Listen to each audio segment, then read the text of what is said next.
Money is to be in those chips, right? There'll be no more cash. And this is giving me straight from Rockefeller himself. This is what they want to accomplish. And all money will be in your chips. And so instead of having cash, anytime you have money in your chip, they can take out whatever they want to take out whenever they want to. If they say you owe us this much money in taxes, they just deduct it out of your chip digitally. Total control. Total control. And if you're like me or you, and you're protesting what they're doing, they can just turn off your chip. And you have nothing. You can't buy food. You can't do anything. It's total control of the people. And that chip's connected to a database that has your purchasing records, what you do, what everything, you sell. Everything is in there, you know? And so they want a one world government controlled by them, everybody being chipped, all your money in those chips, and they control the chips, and they control people. And you become a slave. You become a serf to these people. That's their goal. That's their intentions. Eric, can you be specific about when you met Rockefeller, how it happened in these discussions? I met Rockefeller through a female attorney I knew who called me up one day and said, one of the Rockefellers would like to meet you. I had made a video called Mad as Hell, and he'd seen the video and wanted to meet me and knew I was running for governor of Nevada. So sure, I'd love to meet him. And I met him and I liked him, and he was a very, very smart man. And we used to talk and share ideas and thoughts. And he's the one who told me 11 months before 9/11 ever happened that there was going to be an event. Never told him what the event was going to be, but there was going to be an event. And out of that event, we were going to invade Afghanistan to run pipelines from the Caspian Sea. We were going to invade Iraq, you know, to take over the oil fields, establish a base in the Middle East, and make it all part of the New World Order. And we go after Chavez in Venezuela. And sure enough, later 9/11 happened, and I remember he was telling me how how you're gonna see soldiers looking in caves for people in Afghanistan and Pakistan and all these places, and there's gonna be this war on terror, which is no real enemy, and the whole thing is a giant hoax, you know, but it's a way for the government to take over the American people. He told you it was going to be a hoax. Oh yeah, oh yeah, there's no question. He says there's going to be war on terror, and he's just laughing. There's no who are we fighting? I mean, why do you think 9/11 happened, and then nothing's happened since then? Do you think that our security is so great here that these people who pulled off 9/11, who were able to, can't knock down another plane? Come on, it's ridiculous. 9/11 was done by people in our own government and our own banking system to perpetuate the fear of the American people into subordinating themselves to anything the government wants them to do. That's what it's about, and to create this war, this endless war on terror. And that's why and that was the first lie. And the next lie was going into Iraq, you know, to get Saddam Hussein out with his weapons of mass destruction. That was the next lie. Now, specifically, this was a little over 6 years ago.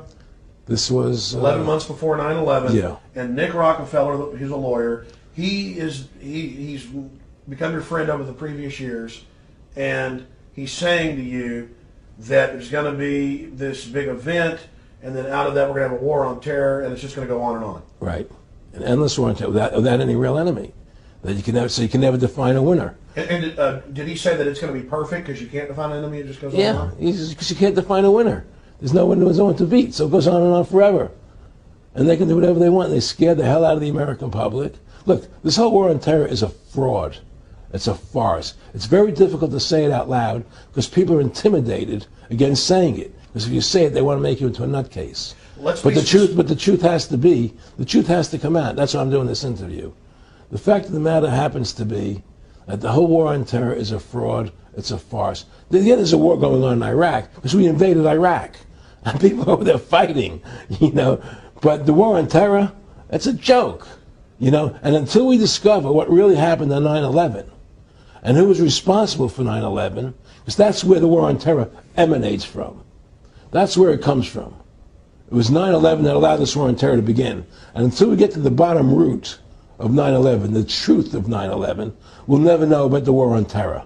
Aaron, you said that he was, and I think it's important, and I know this about the Rockefellers from Dr. Dennis Cuddy and many others who literally, you'll be 20 years old in a lunch line at college, and there's David Rockefeller. And they're experts at recruiting and getting what they call players, and that clearly he was, I want to make it specific and just get you to reiterate what you said last night about you got 30% of the vote, you were having an effect, you made mad as hell, they knew that you'd started the Constitution Party, they knew that you were somebody who was taking action and getting things done, you'd already made some big films, had a lot of other successes, so they were trying to recruit you, and didn't it come down to the point of, hey, we are here to recruit you, and don't worry, your chip's going to say, don't mess with us. This guy's don't touch. Yeah, yes, that did happen. I was definitely being recruited, but it's more subtle than that. Well, in your words, just go through the process, and then what he said to you. Well, what it is remember, we were friends, and he used to come to my house a lot. We'd have dinner, we'd talk,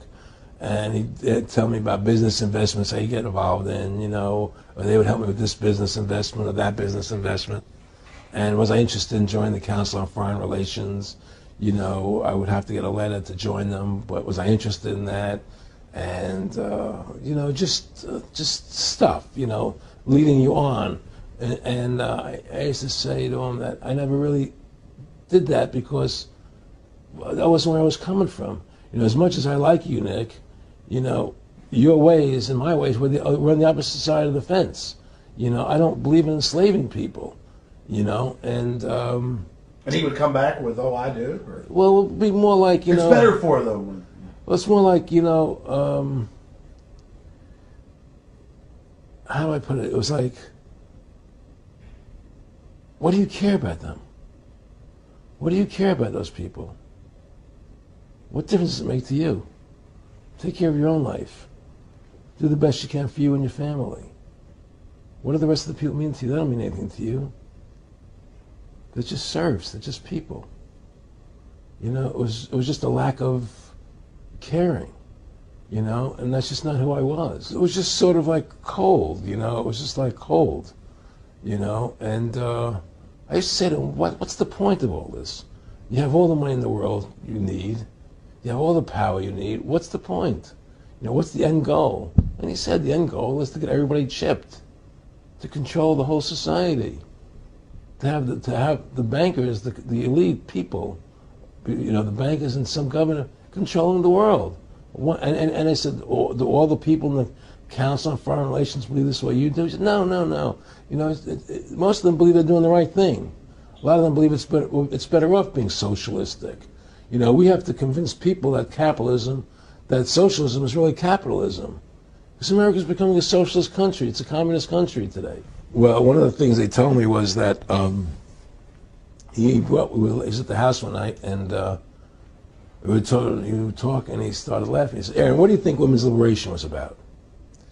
And I said, I had pretty conventional thinking about it at that point. I said, I think it's about women having the right to work, getting equal pay with men, just like they won the right to vote. And he started to laugh. He said, "You're an idiot." And I said, "Why am I an idiot?"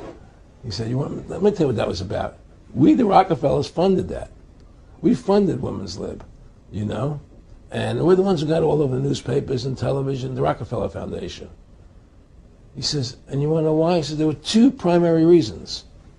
And one reason was we couldn't tax half the population before women's lib. And the second reason was now we get the kids in school at an early age. We can indoctrinate the kids how to think. It breaks up their family. The kids start looking at the state as the family, as the school, as the officials, as their family, not as the parents teaching them. And so those are the two primary reasons for women's lib, which I thought up to that point was a noble thing. When I saw their intentions behind it, where they were coming from when they created it, the thought of it, I saw the evil behind what I thought was a noble adventure.